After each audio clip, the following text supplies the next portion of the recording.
રાજકોટમાં પરેશ ધાનાણીનું નામ જાહેર થતાં કરવામાં આવી ઉજવણી।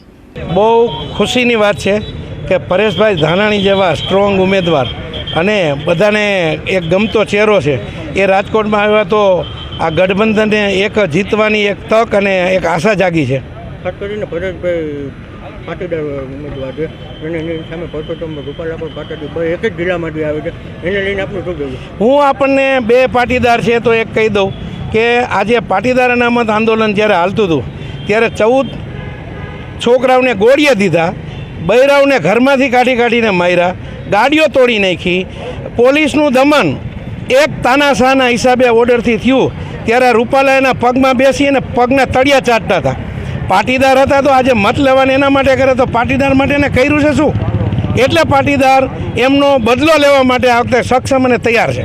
ખાસ કરીને કોંગ્રેસ અને આમ આદમી પાર્ટી બે મેદાનમાં આવ્યો છે અને સામે પાટીદાર ઉમેદવાર છે, તો આપની જીત કેવી રહેશે? આપ જોવો છો કે ગત ચૂંટણીમાં લલિતભાઈ કગથરા અને મોહનભાઈ કુંડાળિયા જ્યારે લડતા હોય ત્યારે બે એક જ સમાજના હતા। આ વખતે બે એક લેવા છે, એક કડવા છે, એનો એક ફાયદો મળે એમ છે।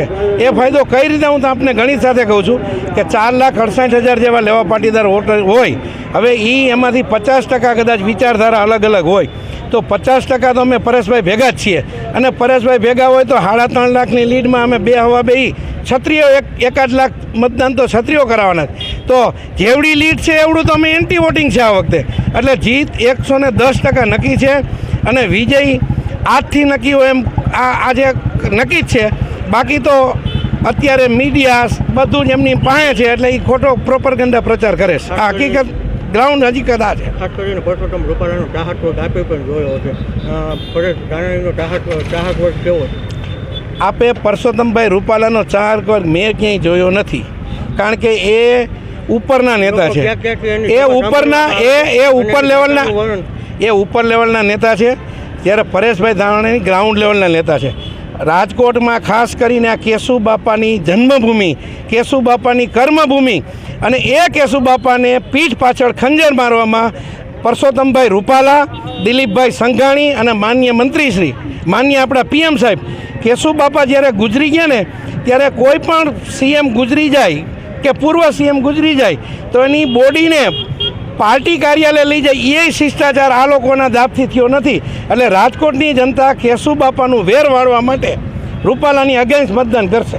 રાજકોટ લોકસભાના ઉમેદવાર પરેશભાઈ ધાનાણી રાજકોટથી જંગી બહુમતીથી જીતશે એટલે જ આ ફટાકડા ફોડવામાં આવ્યા છે। અમે રાજકોટ શહેરના તમામ કોંગ્રેસના આગેવાનો ખંભા મિલાવી પરેશભાઈને જીતાડવાની જવાબદારી રાજકોટ શહેરના કોંગ્રેસના તમામ આગેવાની હોય છે। ખાસ કરીને આમ આદમી પાર્ટીનું ગઠબંધન છે, ઇન્ડિયા ગઠબંધન, આમ આદમી પાર્ટી દ્વારા અને કોંગ્રેસનું ગઠબંધન લઈને આપણું શું કહેવું?